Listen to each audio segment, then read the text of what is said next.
Hi, good day, everybody, and welcome back to the Triple R Show, Real Raw Recovery, where honesty meets healing every single day. My name is Mike, and this is John, and we're your co-hosts. And we are very excited to have a special guest today, Dr. Harry Henshaw, who is a licensed mental health counselor and author of A Prelude to a Paradigm Shift in Addiction. Dr. Harry, thank you so much for joining us. How are you doing today? I'm doing well, and thank you for having me. Well, it's definitely our pleasure, and you made such an impact on so many lives, including John and myself's journey. Can you share with us, for the audience, maybe what drew you to transformational therapy? Um, what drew me to it was just working in the field and seeing so many failures and then not seeing very many successes. And it was a combination of, um, applying the work of Louise Hay, which both of you know, um, and it just sort of changed the whole directory. I mean, the 12-step program, which is what's in place now, focuses on things that are external. And what she did was she focused on everything that was internal. And the changes that I've seen in people are extraordinary. I mean, they're quick. It doesn't take a lot of work. It takes work to continue it, but it's powerful stuff. So, Yeah, yeah. and we were discussing that last week in regards to the triangle for transformational therapy Well, that we follow and we've learned from you, and it's all internal with our right. taking responsibility, which is empowering, our choice to make decisions, and the power to do all of that. Yep. Yes. And I think that's where the strength of this recovery lies. What? Now, in your experience, in your practice, I'm sure you've seen different results, but when you see a positive impact, are there specific moments where you remember positive impacts, and is that reaffirming to you in your calling and what you do? Well, it's reaffirming in the sense that I see people just change the trajectory of their life. I mean, I saw it in both of you, and it was, I thought remarkable. And but it's like learning how to love yourself is really the key to it. It's so simple, and um, when you start to love yourself, you don't do stuff. You don't do negative things to yourself. You don't hurt yourself. And addictive behavior is harmful. It's destructive, if not lethal. So. Oh, for sure. And people always want like instant gratification, so they want to know, well, how long does this recovery take? How long does this transformation occur? Yeah. It'll take as long as it takes for people to do the work and then continuing to do the work. And the answer to that I never know. But Yes. it's also a sign of being a little impatient. So we talk about that in resistance. So Yeah, because once you're transformed, you still need to continue to do the work and be committed throughout. yeah, Otherwise, you're I going to revert back. yeah, I prescribe every day. It's like when people come onto the group every morning, that's work. You know, and if you have a therapist, you keep working with your therapist, and you just continue to do it's daily work, but that's like anything else. If you have a job, you stay at it every day, but this is work for sure. I know you use the example because you're a basketball player. If you're going to take foul shots, you don't go take foul shots, once a month and expect to go out and shoot at a No, 90% clip. no, it's months, if not years, and and the key, as both of you know it, is repetition. You do it over and over and over. Positive affirmations over and over and over. Reading, having the conversations we have in the morning support group. It's just repetition. Everything we learn is through repetition. Period. And in our previous podcast, we spoke about a lot of the foundations for this work in change and resistance, accepting and forgiving. Good. Through your experience, what are some factors or what are some things that you see when it comes to resistance in clients and individuals that you work with? Well, people always resist in the beginning. And resistance, people they get bummed out when they resist, but resistance is part of the process. And as I've told both of you, resistance is not bad. It's just normal. and it's about how you deal with the resistance. And essentially, you stay with people and you help them to work through the resistance. And it's like, people when they're early in recovery, they resist positive. Well, if you keep with this work, eventually you transform, you change, and then you resist negative. So resistance is a part of us. It's not a bad thing. And it gets a bad rap, when people say, "Oh, you're resisting," well, it's learning how. A lot of therapists don't know how to use resistance, and that's unfortunate. But resistance is not a bad thing. It's something to be used and changed. So. And to be aware of it. And awareness, yes, awareness, knowledge, and understanding, as you guys know. And with our second podcast, we had discussed acceptance. Yes. Why do you feel as though acceptance is such a turning point when it comes to this work? Well, when you start to accept, you start to accept yourself. And when you start to accept yourself, you do one thing that's really powerful. You stop judging. And judgment, is making people right and wrong. But when you judge other people, you've already passed judgment on yourself. So, judgment and acceptance are antithetical. They're opposites. So when someone practices acceptance, even in the big book, it says acceptance, we believe, is a solution to all problems. I agree, to all problems, especially about loving yourself. When you love yourself, you accept yourself. And you don't judge. And if you don't judge yourself, you don't judge other people.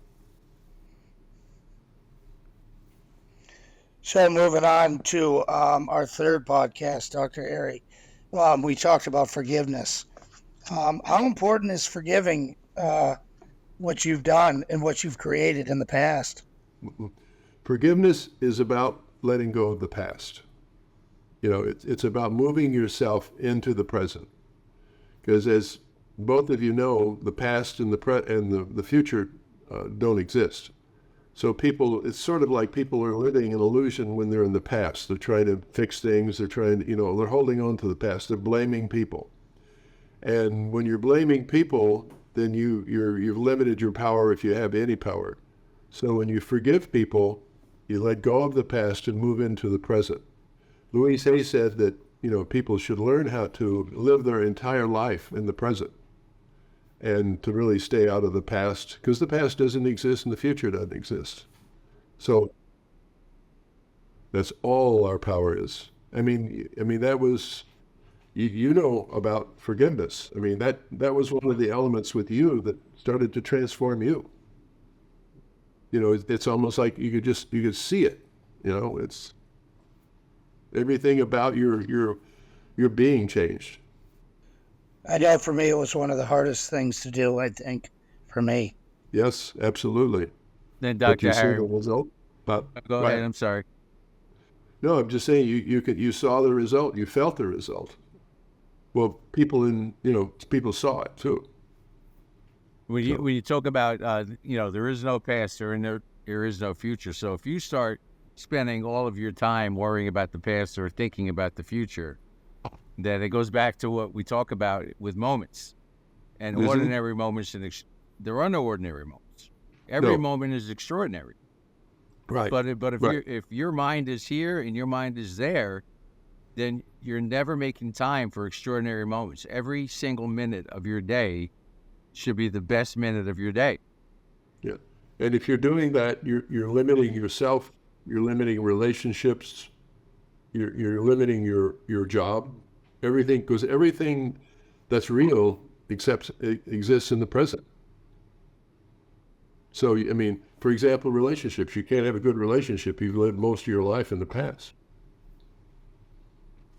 So it sounds weird, but when you start to think about it, it makes a lot of sense. And And that's the thing, because I believe that transformational therapy is so powerful. And when the work is done, when you commit to do the work, can be a simple program, and at first it is difficult. But once you start doing it and you start feeling that self-esteem and that self-love, it's something you don't want to stop, and it's something that you're sure as hell not going to give up. I know you touched a little bit on this, but how is transformational therapy different from your traditional therapy or support groups? Well, transformation, it's a word that I sort of borrowed from Dr. Wayne Dyer, because he talked about it a lot. And transformation means it means change.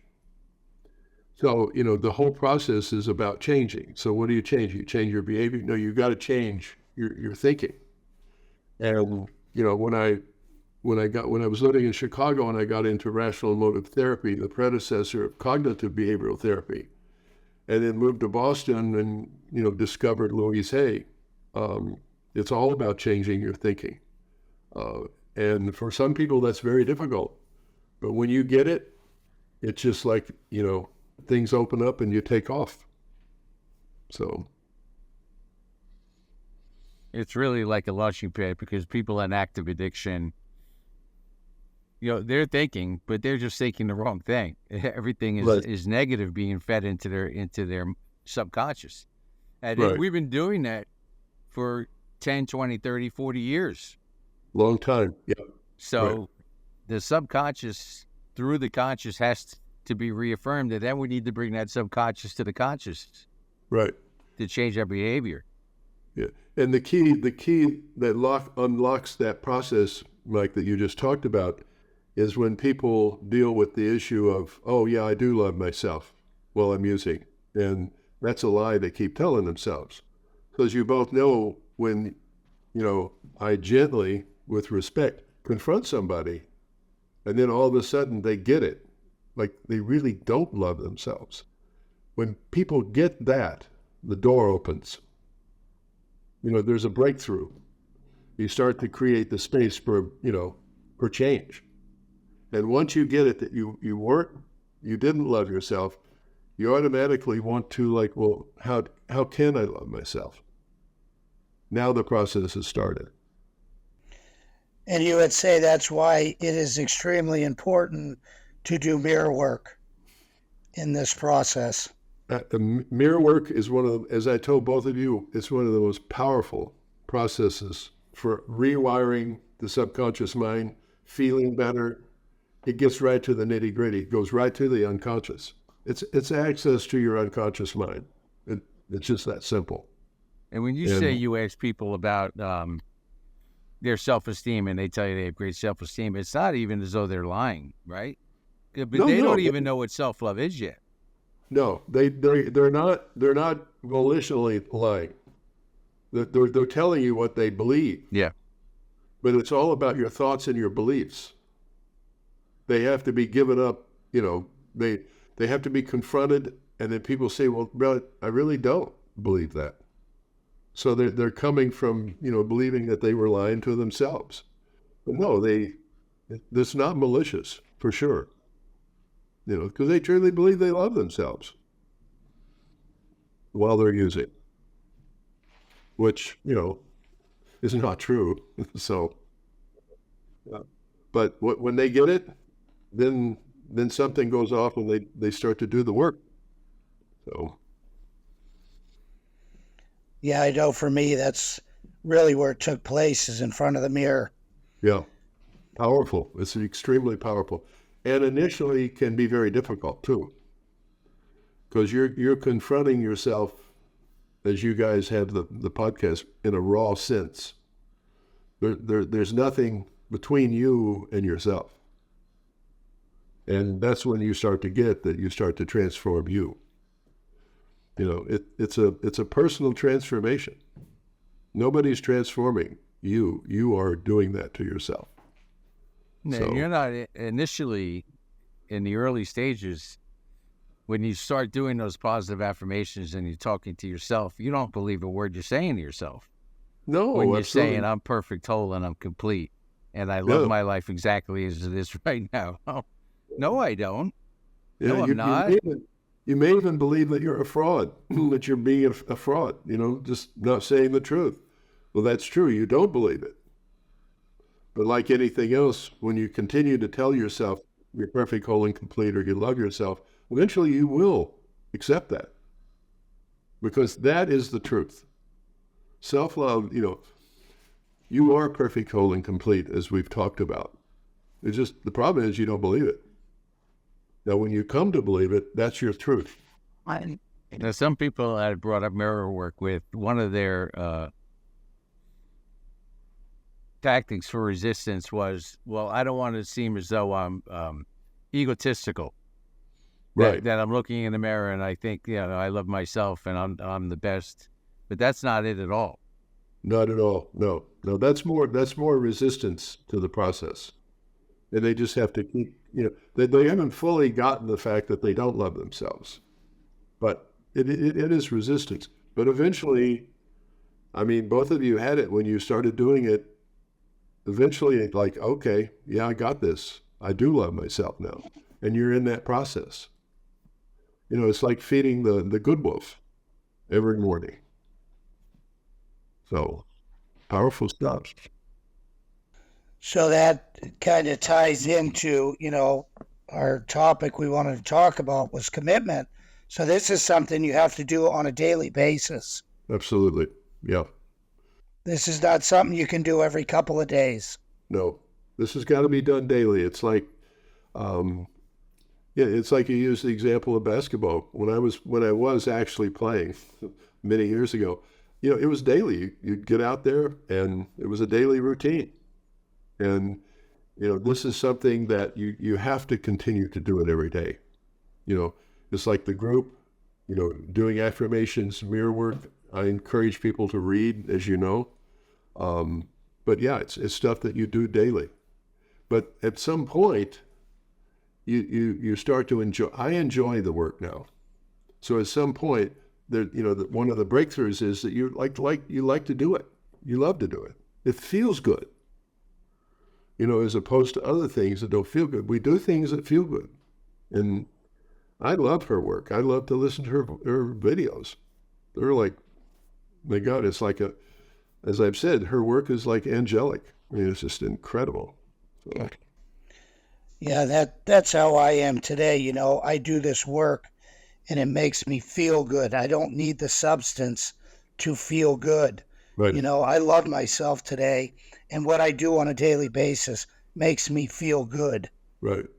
Well, you're making yourself feel good now as opposed to using a substance that gave you sort of a false feel good.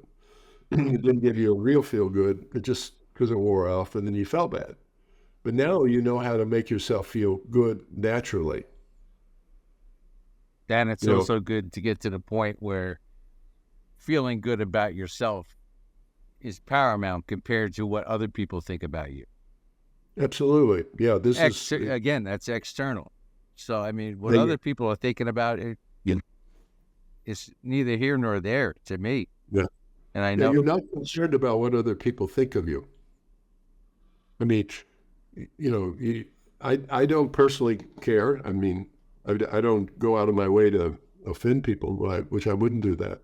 But the thing is, what's important is what I think of myself. Would you say that if we're reaching for that external validation, we're not comfortable with ourselves still? Correct. Exactly. That's one of the signs of it. People pleasers, all that sort of stuff. It's a sign that they still have work to do. They're actually not doing it. It's, you have to care about like what Jonathan thinks about Jonathan and Mike about Mike, period. That's the only one that really matters. So, and that's doing something, and we spoke about it this morning, altruism. Yes. If you do something kind for someone out of the kindness of your heart, just because it's the right thing to do, or you feel it's the right thing to do for another person, right? Which is a great gift to give somebody. Mm-hmm. But if you're looking for that handout or that payback, then it's not anything. It's not service. Yeah, and it's not altruistic. No. You're looking for, like we talked about this morning, you're looking for a payoff. and literally that's when I designed the group in the morning. I took money out of the equation. So there's not a payoff, so people can come and actually not be hampered by it and do the work, which is usually the case. So, And they can find that on your website, Dr. Harry? Yes, it's on the homepage. It's just a tab they lit, and then they can come to the group. There's no charge for it. And that's enhancedhealing.com. Enhancedhealing.com is the website. Yep. All right, ladies and gentlemen, so we got some questions on our Instagram. This is from Sue in Georgia. So far, a lot of the conversation has been about the person in recovery. What suggestions can you give to family or partners or close friends of those on this journey? Can the topics you've been discussing today be as relevant to them as it is to the person in recovery? And I think the answer to that is it's extremely relevant. When they start reading it, maybe, they'll start to see stuff that they can promote with themselves. I think everybody can benefit from her work. Everybody from transformation. Because her work was not originally done for people with recovery, addictive issues. It was done for everybody. So I think it would be good for people like family members to study. Would you say this transformational therapy is more about what we think and believe of ourselves and not being of the substance? Correct. Right. It's all about what you think about yourself, about your value and worth. It's like what I refer to as a self-image. It's a thinking. What Jonathan thinks of his value and worth is the issue. The cause is not the brain. The cause is not the substance. It's not your history. It's not trauma. It's none of that stuff. And that's the one thing that, what's the system, the recovery system, the treatment industry, they've missed the boat. Their knowledge is just not adequate enough. It's not adequate at all. So, And that's the thing. I've heard in support groups is that knowledge is not enough. And my first question is, well, what knowledge are you talking about? Right. Because if you're not given the correct knowledge, and I don't think people in recovery centers or in support groups don't have your best interest at heart. I think they do. Mm-hmm. But they're just not providing the information that you need to truly transform and get sober, not just physically, not just not picking up or using, right, but just changing who you are overall. Yeah. I think that the people who do, work in the industry, I think they're doing the best they can with the knowledge, understanding, and awareness. Unfortunately, I agree with you. They don't have the best knowledge, and it does. And how you know that is it just doesn't work. The percentage of relapses and even the death toll, they're a reflection of that. And so, because the main focus is self-love. It's when people start to take care of themselves. It's not like stop drinking or stop doing drugs. And then one of the things that you guys have talked about is just being helpless. And I think that the whole conversation about traditional recovery, it doesn't motivate people to do the work. But when you start to do this work and you feel good, it's like internally motivating. It's like, wow, this feels good. I want to do more of this. Yeah, and to the caller's question, with the readings from Louise Hay and Wayne Dyer, they could probably get a better understanding as to what their loved one was going through and why they were using or drinking and why their behavior was the way it was. Right. And if they're committed to the work, what they can, or was dealing with a completely different person that you had spent time with for years and decades. Right. It's almost a reintroduction. Very much so. Very much so. Right. And, they need to learn that, they're going to be skeptical when somebody starts to do the work and starts to change. There'll be a little skepticism, how to deal with that and that sort of stuff. But yeah, I think everybody could benefit from her work. it would give them a better understanding of what the real issue is. I agree with you completely. So, you know. And we have Phil from New York. Phil says, how long would it take to go through this recovery process? What's the time frame for recovery? And once someone is transformed, how do you know that it is sustainable? Good question. Well, again, the question itself implies a little bit of resistance. So actually a lot of resistance. Well, how long is this going to take? Can you tell me? And, you know, that's just being, what is it? Impatience? You know. So the deal is you just have to tell them it's going to be directly related to how much work you do. And it's like anything else. So I just deal with the resistance right up front and then move past it. Because like it's going to take 4 weeks. It's going to take 6 weeks. You know, treatment centers, they'll say, well, it'll take 28 days. Well, you know that's not true.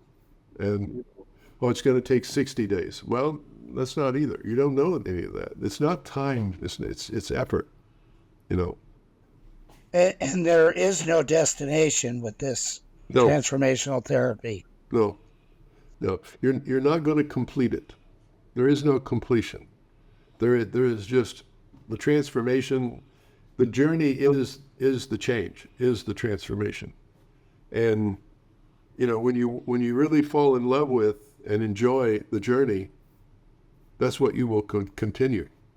But yeah, you're right. There is no like you got it. You get your completion letter, and then you walk out the door. It doesn't work that way. I mean, the treatment center has tried that. You know, they give you completion letters, and that means nothing, zero. You know, it's again, and that's something external. And how you know that people you see the changes in their behavior, how they treat themselves, how they, you know, take care of themselves, and how they take care of their family, how they relate to their family. So the empirical signs of change are there. You just have to know what they are and look for them. And the thing with journey and destination, I don't want there to be a destination. Yeah, me neither. Yeah, because I'm enjoying the journey so much, and every day is a new experience. If I get to a destination and my growing is stopped, right? Like I want to continue up that mountain. Yeah. So I don't want to see a peak up top where I'm just sitting down, because then I'm staying still. I'm in neutral. Yeah. No, I totally agree with you. I don't know what I would do with myself if there was a destination. So I enjoy doing this, you know, and yeah, there is no destination. I know there's a phrase that a lot of people like to say, and we talk about it a lot, is, would you say saying that I got this is okay? Well, we really can't get into the rest of the answer to that for a variety of reasons, but no, that's one way of setting somebody up. Oh, just, you got this. And then people say, once you've got something, what do? You stop doing the work. And, you know, there is no getting. You know, if you're using the word get, it's a verb, getting. You're constantly getting it. Not like you got it. It's not a noun. Recovery is not a noun. It's a verb. It's a constant getting, if that makes sense. Yeah, it does. That's what I was trying to get at is, Yeah. you know, we got this, so we don't need to do this work anymore. No, that doesn't work. That'll end in one result, and you both know what it is. And so, yeah. And, and the phrases, the only phrases that matter are the ones that you're telling yourself that are positive. Yes, that are positive. You could talk about the other support groups. They have phrases. Anywhere you go, treatment centers, there's all phrases, there's posters on the wall, you know, whether it's meeting makers make it, or you got this, or, right. It doesn't matter what setting you're in, you still have to do the work. And with transformational therapy, that's the right work to get to get moving in the direction you want to go. Yes, I agree with you. When you start taking care of yourself, and you start respecting and loving yourself, your life changes. It's diametrically opposed to love yourself and then do something harmful to yourself. It just doesn't happen. So the key is when you learn how that you have value and worth, when you learn that you're perfect, whole, and complete, you won't do negative things to yourself. And as we know, drugs and alcohol, they're toxic. They're toxic to human beings. So. And here we have Sam from Florida wants to know, is there a God? What does spirituality mean to you? Well, I think this is something that has become extremely personal to me. Years ago, I had no idea what spirituality meant. And did I believe in a God? Well, I believed in one intellectually, but not experientially. And what has happened with this work is, this work first starts off with learning how to love yourself. Now, the more you start to love yourself, and you've both heard me say this, when you start to love yourself, that love that you're experiencing is actually now you're starting to reconnect with Source, Spirit, Higher Power, God. So this transformation is actually a practical, it's not only a philosophy, but it's a way to get reconnected to God. So is it spirituality? Yes, in my sense, in the purest form of the thing. It starts off with self-love, but where you're headed toward, if you continue this work, is reunification with Spirit, with Source. So, I mean, it sounds kind of metaphysical and kind of way out there, but it's really not. And because one is. Go ahead. Well, we've kind of caused a disconnect with our Source, our power, our God. Well, wow, sure, with using and drinking. Right. And when we start this transformation, we've opened that gate to allow that back into us. Absolutely. And live inside of us. Right. Well, when you think about it, God is love. Okay. So when you start to use drugs and alcohol, you don't love yourself. So there's your disconnect. You disconnect from Spirit and Source. You disconnect from your higher yourself, who you really are, with a capital S. You disconnect from that, and so now you have this chasm. But when you start transformation, you start to bring that stuff together, and you start to get in touch with who you really are as a person, and then you start to get connected spiritually. And when you say connect with yourself, you talk often about your identity. Your true identity. And who you are. Yeah. Who you really are is not what you do, what you have, what other people think of you. Who you really are, I mean, it sounds crazy, is Spirit, Source, Higher Power, God. That's our real essence, in my opinion. And this is, I came to this conclusion when I was finishing the book. And it was like an epiphany at the end of the book. And I said, damn, this is really what it's all about. You have these epiphanies, they just happen. Whoa. I know for me, that's become my belief, is I am my higher power. I am the power to transform my life. You hit it right on the head. Couldn't have been said any better. Exactly. You are higher power. And then the more you do this, the more that you start to become the higher power. So, yeah, I mean, you said it right on the money. Perfect. So we have Keith, again from Florida. Keith wants to know, how did you find the process of writing your book? Did the process inform your counseling practice in any way? Well, it helped me. It helped me to define my counseling process. It helped me to understand, the problem, the problem was, it was a paradigm that was faulty. The 12-step program and recovery in the treatment center industry, it was a faulty way of thinking about addiction. And, going back to what Wayne Dyer once said, both of you heard it, when you change how you look at something, the something you look at changes. That's what happened to me. So I started to apply her work to what I was doing professionally, and it's just like everything changed. And it's like they're two diametrically opposed camps. Like, for example, the recovery movement thinks that you're helpless. Well, the transformation thinks that you have power. You're not helpless, for sure, not in any sense of the term. And so that just goes down to that. So when I was writing the book, it just became clearer and clearer and clearer about what the problem was and what the solution is. And, it just shows when people do the work, they feel better. They take care of themselves. So, in the group, I get to see that happening live. And with that, when we are helpless or we're told we're helpless and we don't have power, it's almost leaving the window open in the back door or the back room that you could, slip out into that world. As you say, the wonderful world of drugs and alcohol. Right, the wonderful, and it's a hall pass. It's a hall pass back to the addictive behavior. And then you just turn around and say, "Oh, you know what? I have a disease. I was helpless. Right. What was I supposed to do?" Right. You make a choice is what you're supposed to do. And I've heard what you just said many, many times. And one of the things they say, well, relapse is a part of recovery. Really?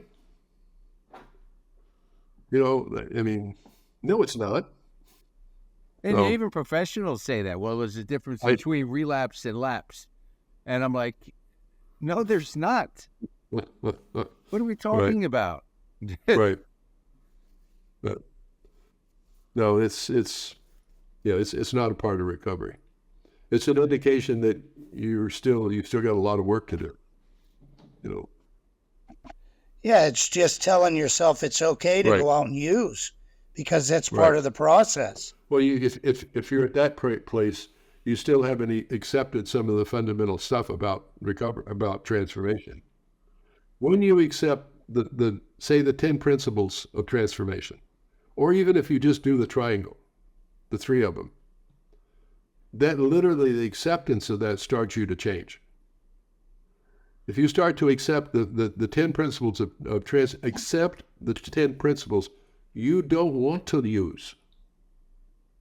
Yeah. Especially the 10th one, which is like, I am God. Then you don't. You're that whole framework of thinking, there's just no place in using drugs and alcohol. None. Yeah, you said that, John, that people still, think that, maybe they want to. Whereas, and I know in my conversations with you and Dr. Harry, that's not in our conversation or in our mindset.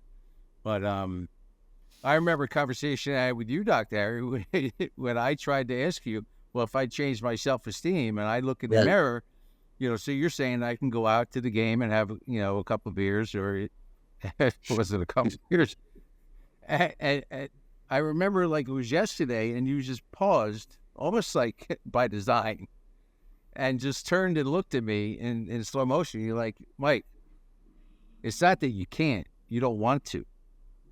And I was like, I still hadn't gotten it yet, but I was like, okay, but I get it now.